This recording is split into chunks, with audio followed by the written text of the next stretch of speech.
KTN खिलाफत news, खबरें आपकी, नजरिया हमारा।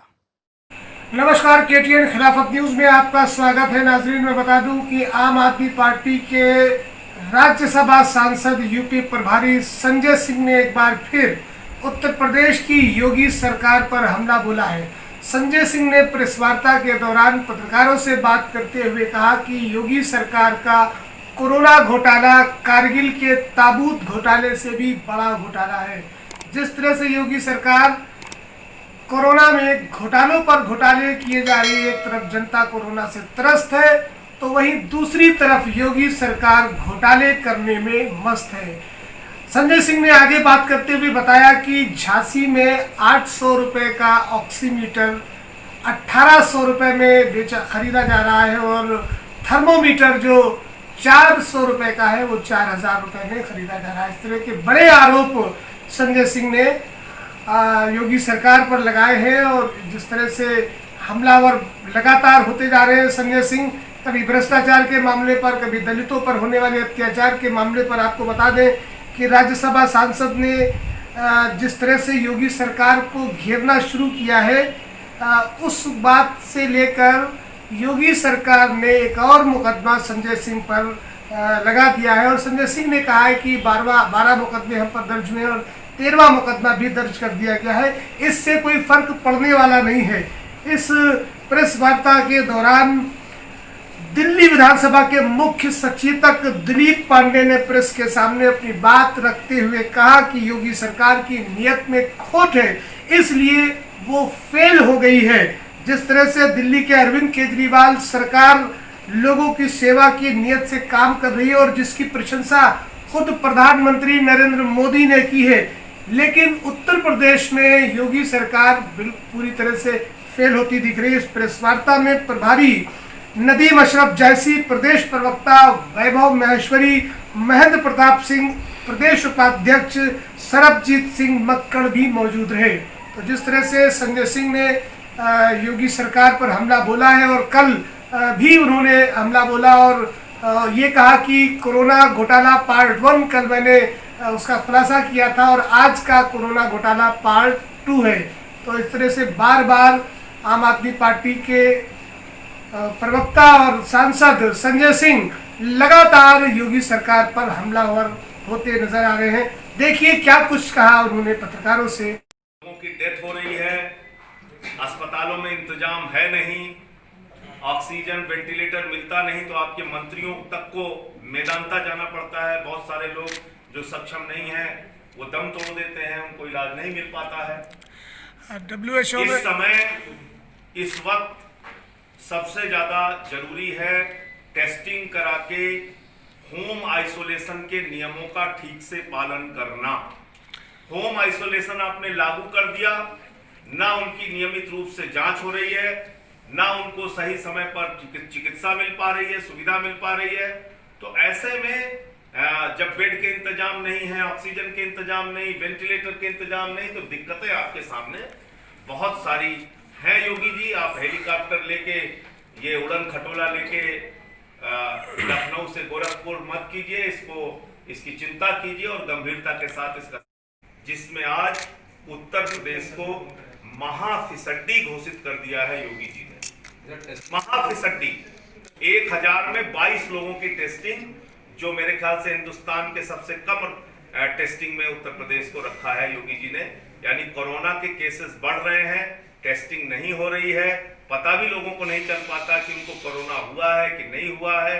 और आज दिल्ली के मुख्यमंत्री, मैं अरविंद केजरीवाल जी को बधाई देना चाहता हूं, उन्होंने प्रेस कॉन्फ्रेंस करके कहा कि पूरे देश से इस कोरोना संकट के दौरान जो भी मरीज दिल्ली आएंगे हम उनका पूर्ण रूप से इलाज करेंगे, उनके इलाज के लिए, उनकी सेवा के लिए हम तत्पर हैं। लेकिन मैं योगी जी से पूछना चाहता हूं, आपने 3.5 वर्षों में कितने प्राथमिक स्वास्थ्य केंद्र गांवों में, ग्रामीण इलाकों में, छोटे बाजारों में, कस्बों में बनाए? कितने सामुदायिक स्वास्थ्य केंद्रों का आपने निर्माण किया? आप बताइए उत्तर प्रदेश की जनता को, कितने जिला अस्पतालों में आपने बेड बढ़ाए, वेंटिलेटर बढ़ाए, ऑक्सीजन का इंतजाम किया? कोरोना के दौरान आपने कहा 1.5 लाख बेड आपके पास तैयार है, 31 मई को आपने कह दिया। आज तक कितने बेड आपके हैं और क्यों फिर बेड के लिए लोग चक्कर काट रहे हैं और 7-7 घंटे बाद इसी लखनऊ के अंदर लोगों की जान चली जाती है। स्वास्थ्य सेवाओं में उत्तर प्रदेश को योगी जी ने बद से बदतर हालत में पहुंचा दिया है। गाय और जानवर और तमाम उसमें सुअर और भेड़ टहलते हैं अस्पतालों के अंदर, कुत्ते टहलते हैं अस्पतालों में। उत्तर प्रदेश में तमाम दृश्य हमने देखा। अपनी मां का इलाज कराने गया एक लड़का हरदोई में और उसकी मां की डेथ हो गई। ऐसे तमाम घटनाएं हुई। तो स्वास्थ्य सेवाओं को इतना बदहाल क्यों कर दिया योगी जी आप? क्यों हमारे उत्तर प्रदेश के भाइयों को, बहनों को गांवों में, कस्बों में, उनके जिलों में इलाज नहीं मिल पा रहा है? 80 मीटर की कीमत है 3990 रुपए यानी 4000 रुपए और थर्मोमीटर की कीमत है 4500 रुपए, जो आप पत्रकारगण अभी गूगल सर्च करके देख लीजिए। मैं कहता हूं आपको 800 रुपए में ऑक्सीमीटर ऑनलाइन मिल जाएगा और 1800 रुपए में थर्मोमीटर ऑनलाइन मिल जाएगा। कहीं टेंडर कराने की जरूरत नहीं है, कहीं दाम कम कराने की जरूरत नहीं है, कहीं आने जाने की जरूरत नहीं है। ये आपको घर बैठे ऑनलाइन 800 रुपए में ऑक्सीमीटर और 1800 रुपए में थर्मोमीटर मिल जाएगा। लेकिन योगी जी को वो थर्मोमीटर मिलता है 4500 रुपए में और ऑक्सीमीटर मिलता है 4000 रुपए में। ये एक गांव का है, इसी जिले की दूसरी ग्राम सभा। ऐसा घोटाला कभी आपने सुना नहीं होगा। इसी जिले की दूसरी ग्राम सभा है खरैया कुरसराय। अब यहां देखिए साहब, यहां पर जो पल्स ऑक्सीमीटर मिला है ये मिला है 3432 रुपए और जो थर्मोमीटर मिला है वो मिला है 3728 रुपए। ये देखिए रेट यहां बदल गया। लेकिन इसको पढ़ेंगे आप इस पूरे कागज को तो बड़ा मजा आएगा। दूसरे चीजों में दाम बढ़ा दिया गया, सैनिटाइजर, ग्लव्स, जो और सामान लेना है उसमें अलग अलग दाम बढ़ा दिया गया। सबका खेल, सबका गणित 15,000 से लेके 15,500 तक बिल बनाया गया। कहीं 4000 लिख दिया ऑक्सीमीटर, कहीं 4500 लिख दिया, कहीं 3500 लिख दिया, कहीं 4000 लिख दिया और बाकी चीजों का दाम घटा बढ़ा के बिल का मामला कहां तक अटका, खेल कहां तक अटका? 15,000 से 15,500 के बीच। तीसरी गांव घेवरा, बड़ा मजेदार काम किया है योगी जी ने। देखिए आप, पालर एक ग्राम सभा है। इस पालर ग्राम सभा में थर्मोमीटर की कीमत है 3300 रुपए, 3358 रुपए और ऑक्सीमीटर की कीमत है 3349 रुपए। बाकी चीजों के दाम बढ़ा दिए गए, मामला वही 15,000 के आसपास। यह है गेवरा, बवीना ब्लॉक में गेवरा ग्राम पंचायत। यहां पर ऑक्सीमीटर की कीमत है 3500 रुपए और थर्मोमीटर की कीमत है 3522 रुपए।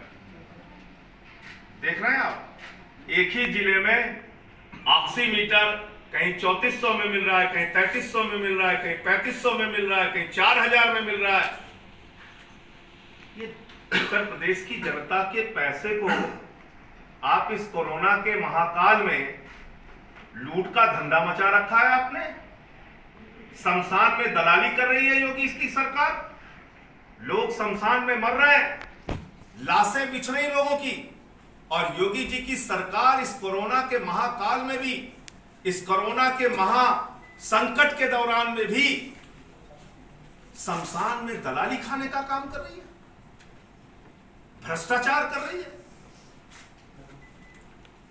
और ये अधिकारियों के आदेश हैं, किन किन कंपनियों को ये आदेश दिया गया उसकी डिटेल है।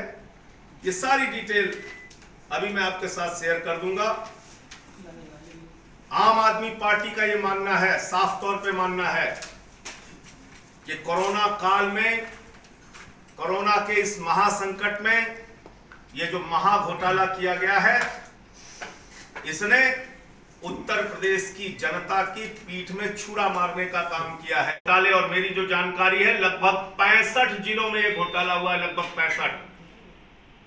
65 जिलों में ये घोटाला हुआ है।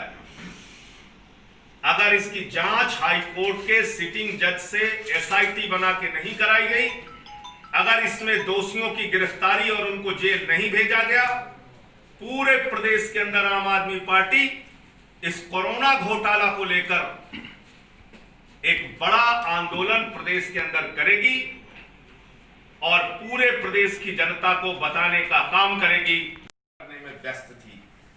एक मुझे और बड़ी इंटरेस्टिंग चीज पता चली कि मेडिकल एजुकेशन के जो डायरेक्टर हैं, चिकित्सा शिक्षा निदेशक जो हैं, मिस्टर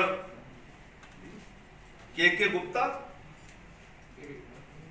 गुप्ता जी ने एक खुलासा किया था और उन्होंने कहा था, ये पत्र जारी किया था और इस पे बड़ा मजेदार काम किया। पीपीई किट घोटाले को लेकर ये पत्र लिखा गया कि जो मानक हैं उससे घटिया पीपीई किट मेडिकल कॉलेजेस में सप्लाई की गई। पुराना मामला है।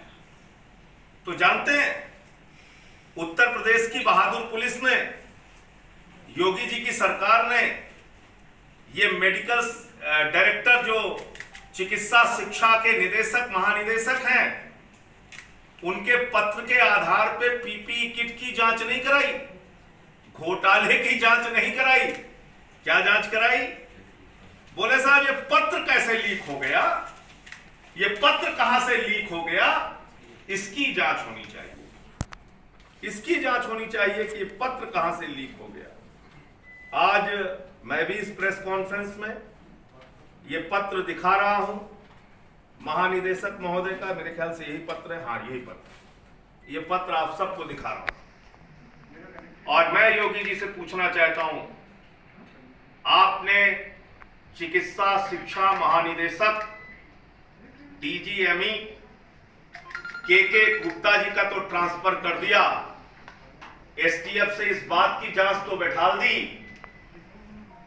कि पत्र कहां से लीक हुआ, लेकिन जो घोटाले का मुद्दा इन्होंने उठाया था उसकी जांच में क्या हुआ?